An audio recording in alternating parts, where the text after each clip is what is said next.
ओम स्वस्ति। सबल स्त्री एक सफल राष्ट्र को जन्म देती है, ऐसा विषय आज हमें इस प्लेटफॉर्म पे बात करनी है।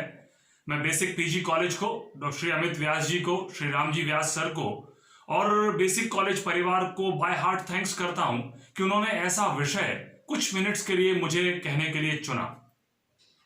जब कभी भी हम विमेन एम्पावरमेंट की बात करते हैं, सशक्तिकरण की बात करते हैं, तो पहली बात हम कह देते हैं कि यत्र नार्यस्तु पूज्यन्ते रमन्ते तत्र देवता।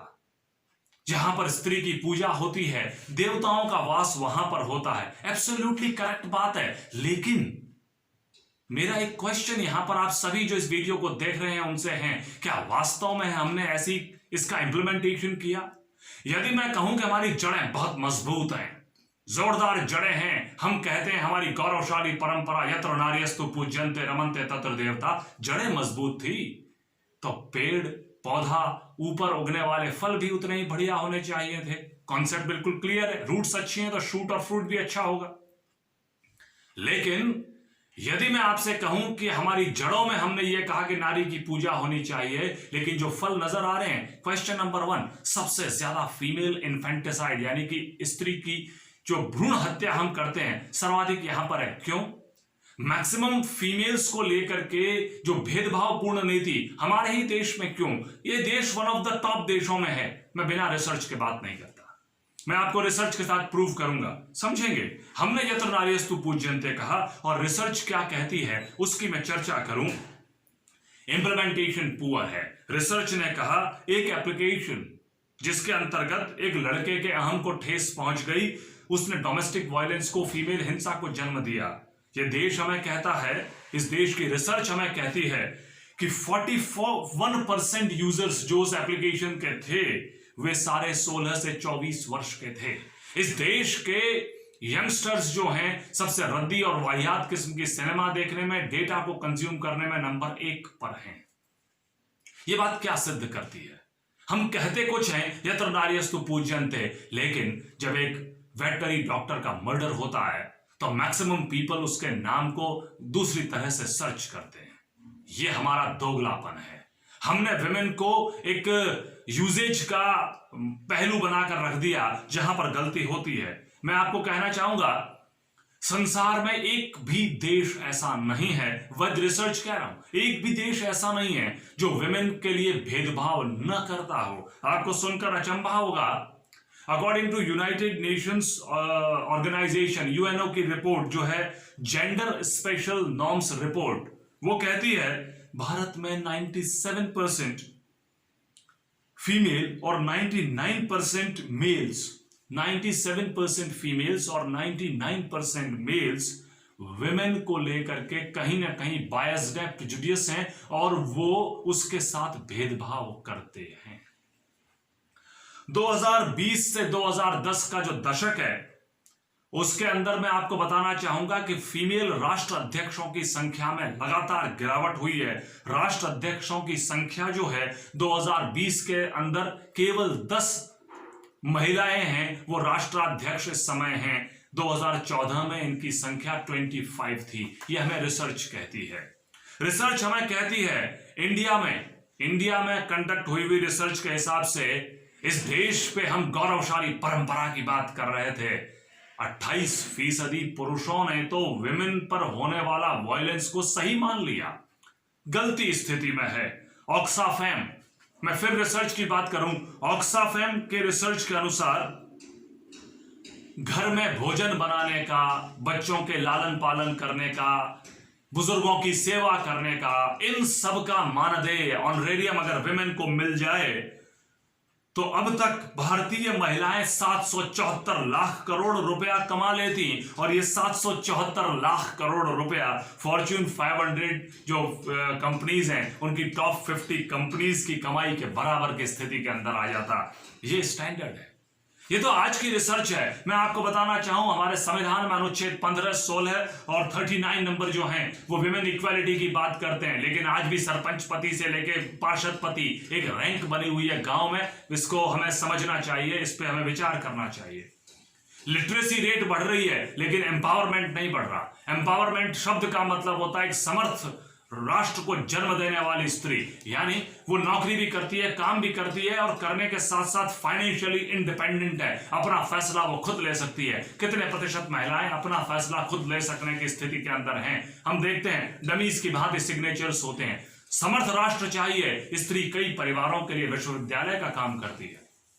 क्या हम उस स्टैंडर्ड को दे रहे हैं? हमारी अगली बात, यूनाइटेड नेशंस ऑर्गेनाइजेशन जो यूएनओ है वो कई विमेन एम्पावरमेंट की बात करता है, लेकिन वहां पर भी केवल 15% भागीदारी है महिलाओं की, 85% वहां पर भी पुरुषों का वर्चस्व है। कहां है एम्पावरमेंट? और मेरे लिए देश के दुर्भाग्य की स्थिति यह है कि हर 20वीं महिला के बाद 21वीं जो महिला इस देश में है वो सुसाइड करने का विचार करती है या अटेम्प्ट करती है या कुछ ना कुछ करती है। क्या ये हम बहुत बेहतरीन स्थिति को माने?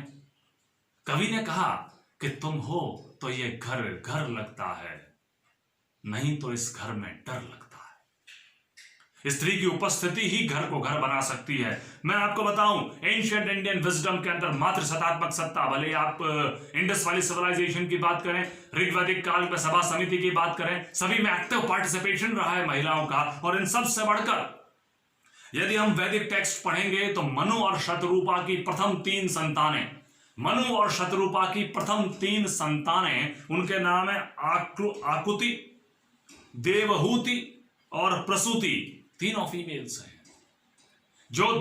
जिस देश का युवा विमेन को रिस्पेक्ट नहीं कर सकता, उस देश के युवा की प्रगति होनी नामुमकिन है। पाठ्यक्रम में डालिए, पर्सनैलिटी प्रोग्राम में डालिए कि you are suppose to give respect to each and every women. महिला का रिस्पेक्ट करना बच्चे को आना चाहिए, और ना आए तो उसे सिखाना पड़ेगा हम सभी लोगों को। आपको सुनकर हैरत होगी, परिवार के केंद्र हम स्त्री को मानते हैं, नारी को मानते हैं, मेल को नेग्लिजिबल माना गया है। आप कहेंगे कैसे? जूलॉजिस्ट रिसर्च कर रहे थे फीमेल एंजिलर मछली के ऊपर। फीमेल एंजिलर मछली पे रिसर्च करते हुए उन्हें पुरुष यानी उसका जो मेल है वो मिला ही नहीं कि मेल आखिर है कहां, आखिर मेल कहां गया। काफी रिसर्च के बाद वो विजिबल भी नहीं हुआ और मुश्किल से विजिबल हुआ उस मछली की आंख के पास। आपको सुनकर हैरत होगी, फीमेल एंजिलर मछली की लंबाई 40 इंच होती है, लेकिन मेल की लंबाई आधा इंच भी नहीं है। वो आंख के पास बैठा उस फीमेल का खून चूस रहा था। फिलोसॉफिकली लोगों ने कहा कि जो भी स्त्री जातक का रक्त चूसने की बात करेगा, जो उसका डिसरेस्पेक्ट करेगा, वो छोटा होता चला जाएगा। छोटा होता चला गया, आधे इंच पे आके सिमट गया। जो राष्ट्र, जिस देश का युवा अपनी विमेन को रिस्पेक्ट नहीं करता, छोटा होता चला जाएगा, नव समाप्त होता चला जाएगा, कैरेक्टर के अंदर बौनापन आता जाएगा। सबल स्त्री के मैं आपको एग्जाम्पल्स कोट करता हूं जिन्होंने देश को कुछ दिया। सुन के देखेंगे, ये सभी वे विमेन हैं जिनकी प्रशंसा माननीय प्रधानमंत्री जी ने अपने अभिभाषण में की, और इन सभी को उन्होंने याद किया विमेन डे पर। यह है सबल राष्ट्र की परिकल्पना। Number 1, Malvika Iyer. Bomb blast के अंदर उन्हें प्रॉब्लम होती है, उनके दोनों हाथ चले जाते हैं, लेकिन फिर भी वो जोरदार मोटिवेशनल स्पीकर बनकर लोगों तक अपनी बात को पहुंचाने का दम रखती हैं। दूसरी, विजया पवार। विजया पवार महाराष्ट्र में रहने वाली महिला हैं। ये बंजारा हस्तकला को इन्होंने लगातार 20 इयर्स तक प्रमोट किया, लोगों को ट्रेनिंग दे रही हैं पिछले 20 साल से, और 450 लोगों को रोजगार दे चुकी हैं। Women empowerment. तीसरे नंबर भी बात करूं, स्नेहा मोहनदास, तमिलनाडु में। इन्होंने 2015 में चेन्नई में फूड बैंक का एस्टेब्लिशमेंट किया। फूड बैंक का एस्टेब्लिशमेंट करके जरूरतमंद को भोजन पहुंचाना शुरू किया। अगर कहीं पे घर में एक्स्ट्रा भोजन बच गया हो, वो जरूरतमंदों को भेजती है। Once again women empowerment. आपको सुनकर हैरत होगी, कलावती देवी उत्तर प्रदेश में रहने वाली महिला मांग कर लोगों से, मतलब लिटरली भिक्षा तो नहीं कहूंगा, लेकिन फिर भी दान मांग कर उन्होंने एक शौचालय बनवाया। उनको लगा कि जो विमेन बाहर जाती हैं उन्हें दिक्कत होती है बीच बाजार में, शौचालय बनवाएं। आपको सुनकर के अचंभा होगा, जागरूकता फैलाई, शौचालय के उपयोग के लिए जागरूकता फैला करके इस महिला ने 55 शौचालय अपने दम पर बनवाए, और आज दिन तक 4000 शौचालयों का निर्माण अपने अकेले के दम पर वो महिला कर चुकी है। ये स्टैंडर्ड एक वुमेन एम्पावरमेंट का हमारे यहां पर होना चाहिए। यानी विमेन को आप एक वस्तु नहीं मान सकते, वो केवल और केवल एक भोग्य वस्तु नहीं है। आप उसको ये नहीं कह सकते कि केवल और केवल घर गृहस्थी के कार्य को सीमित है। जब वो घर का कार्य करती है, वो घर का कार्य इस अंदाज में करती है कि वो घर स्वर्ग की भांति हो जाए। पतन से रोके जो पति को, उसे पत्नी कहा गया है। हमारी प्राचीन डेफिनेशंस में अगर आपको बताऊं, गृहिणी को जो कहा गया वो सुनकर के आप हैरत करेंगे। हमारे यहां कहा गया कश्यप स्मृति में, सत्कर्म गृहिणियों के अधीन है, अतः गृहिणी साक्षात तीर्थ के समान है। पति को पतन से रोकने वाली पत्नी ही होती है। पुराणों में कहा गया, राजा ने सारे सत्कर्म बहुत किए लेकिन अपनी गृहिणी का, विमेन का अपमान किया। पुराण कहते हैं उसे नरक मिला, उसका सारा फल नष्ट हो गया। पुराणों में कहा गया कि कृकाल ऋषि ने बिना पत्नी के समस्त तीर्थ कर लिए, तीर्थाटन जाए आए, निष्फल हो गए। और इन सब से बढ़कर इंप्लीमेंटेशन हमारे लिए मैंडेटरी है। क्या हम इंप्लीमेंटेशन में विश्वास रखते हैं? बोलना बंद, इंप्लीमेंटेशन शुरू, और प्रत्येक विमेन को उसका हम अधिकार देंगे। ऐसी स्थिति हमारे मन में होनी चाहिए। आपको सुनकर अच्छा लगेगा, यूगोस्लाविया में अंदर एग्रीकल्चर में विमेन टॉप पर हैं। रशिया में एजुकेशन इंडस्ट्री से लेकर के जो बड़े सेक्टर सर्विसेज के हैं, विमेन ऊंचे स्तर पर हैं। भारत में भी 61% विमेन है सर्विसेज सेक्टर के अंदर। ये देश के लिए गर्व करने वाली बात है। तो आज के बाद मैं आप सभी से यह रिक्वेस्ट करूंगा कि हम अपनी पुरातन ख्याति को देखें, जिसमें लिखा है, मां के लिए मातरम पितरम विप्रमाचार्य चाव साम्य कहे। इसका अर्थ यही है कि माता और पिता के साथ जो विमेन के साथ जुड़ेगा वही नंबर 1 की स्थिति में आएगा।